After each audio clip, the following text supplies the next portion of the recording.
Você sabe o que é assédio moral?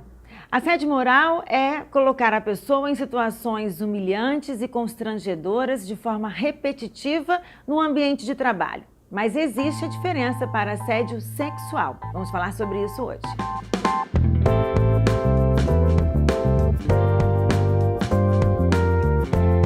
Eu converso agora com a advogada Andréia Camargo, que vai falar para a gente sobre um desses problemas enfrentados por empregadores e empregados, né, Andréia? Existe uma diferença entre assédio moral e assédio sexual? Sim, o assédio sexual é quando o agente causador do dano tenta obter uma vantagem sexual sobre outra pessoa. E o assédio moral, para o seu turno, no ambiente de trabalho, é aquela atitude tanto do empregador ou preposto. Pode ser no mesmo nível hierárquico. Não precisa ser o dono da empresa, Não. Pode ser um outro funcionário, Sim. ou abaixo ou acima daquela pessoa. Ou na mesma hierarquia dele, mas que tem atitudes, gesto, fala, que reiterada no tempo, ou seja, precisa de ser prolongada a atitude, cause esse dano psíquico como se fosse um terror psicológico mesmo. Vamos tentar exemplificar para poder quem está assistindo ter uma ideia. Assim, quando é um assédio sexual, a pessoa tem que chamar a outra para sair, ou falar da roupa dela, ou falar que ela é bonita, ou que tem seios bonitos. Ela tem que ser algo mais explícito? Sim, existe essa conotação sexual, né? Ou falar da roupa, ou convidar para um convite para sair de uma forma que não seja uma forma normal.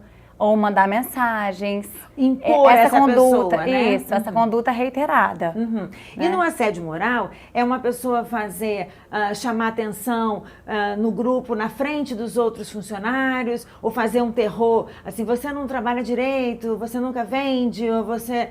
quer dizer, e de forma repetitiva, ela está sempre falando com aquele mesmo funcionário daquela forma? Existe uma diferença tênue, porque dano moral é como se fosse o gênero, e o assédio moral é uma espécie.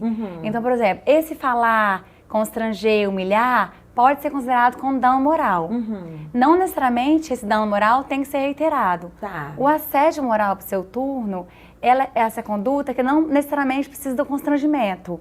Mas, por exemplo, dar funções para o funcionário fazer que exige um conhecimento técnico diferenciado que ele não tenha. E que não foi estabelecido na contratação. Isso, então isso não necessariamente há o constrangimento, há a humilhação, mas há aquela atitude onde o funcionário fica psicologicamente abalado, né, e reiterado. Ou isolar o funcionário do convívio social da empresa, né, ele está sempre na função isolada, sem ter contato com os superiores, ou por exemplo, exigir uma atividade que eu deveria ter passado um certo conhecimento para ele, e eu escondo isso dele, para fazer com que seja mais difícil o trabalho dele. E assédio moral é crime? Assédio moral é crime. Já está tipificado no Código Penal, artigo 136A. A pessoa pode reclusão, né, de 1 a 2 anos. E como essa pessoa ela pode buscar ajuda no caso de se sentir que está passando por um processo de assédio moral? O que ela deve fazer? Pois no ambiente de trabalho, como podemos levar em consideração que não é necessariamente o empregador, o assediador, primeira coisa, como funcionário, é conversar com alguém da empresa, né, uma pessoa que fiscalize, alguém lá dentro, para falar o que ela está sofrendo, para fazer com que porque pode ser vontade da empresa, e deverá ser, afastar o assediador. E não ela saiu do emprego, enfim.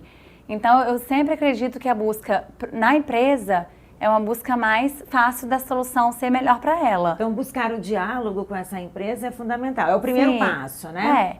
Se não for o empregador, diretamente o assediador, né? Se tiver como ela conversar. E passando para essa etapa, se ela não conseguir, buscar os direitos, porque a CLT, ela prevê no artigo 483 uma espécie de rescisão do contrato de forma indireta, onde ela continua ganhando os direitos dela, não precisa pedir demissão, ela pode pedir essa rescisão indireta ganhando todos os direitos, com base nessas atitudes que configurariam um assédio moral. Então essa pessoa não precisa ter medo de ter que pedir demissão, de perder os seus direitos, né, dos benefícios, né, ter que sair daquele emprego. Então primeiro ela vai buscar um diálogo, né, para ver o que esse empregador pode fazer por ela. Se ele não conseguir fazer nada, ela pode pedir para rescindir esse contrato. Existe isso pela CLT, dando garantia para ela. Certo. Agora tem algo muito interessante que a gente estava conversando antes aqui da gravação, que foi a questão de prevenção. Eu achei muito bonito esse trabalho de vocês no escritório, que é o direito preventivo. Quer dizer, uma empresa que tem isso como base, ela vai impedir muitos problemas. Então, vocês orientam essa conduta, o que juridicamente essa empresa deve, como ela deve funcionar? Perfeitamente. O nosso trabalho com a advocacia preventiva, ela gira em torno de mostrar para a empresa tudo que as atitudes que a empresa deve ter para ocasionar um menor passivo trabalhista, para o ambiente de trabalho ser o mais saudável possível.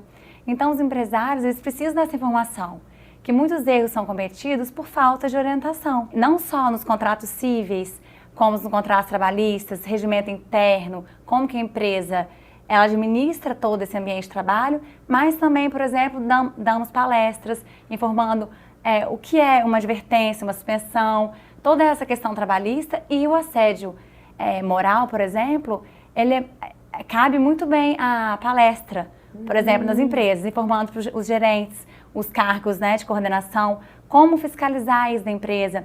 É fácil ver, a partir do momento que o empregador se preocupa com isso e passa a ser uma política de prevenção, ele fazer com que isso seja notado. O trabalhador, ele está mais quieto, está isolado, você vê a pessoa mais triste, querendo faltar, o porquê dessas faltas. Então, existe um trabalho preventivo, sim, que é possível ser feito, e essa análise com cuidado vai evitar essa questão. E é muito interessante, porque fala tanto sobre medicina preventiva, né, da saúde desse empregado, e a gente esquece desse direito preventivo, porque você atua com menos processos, uma empresa mais segura para trabalhar, porque dá mais segurança para esse empregado, e esse empregador também seguindo ali a lei, né, e tudo mais, ele vai ter menos problemas lá no final. E tiveram mudanças com relação ao assédio moral com a reforma trabalhista? Do conceito, não, mas existe agora, após a reforma, uma limitação no valor dessa indenização.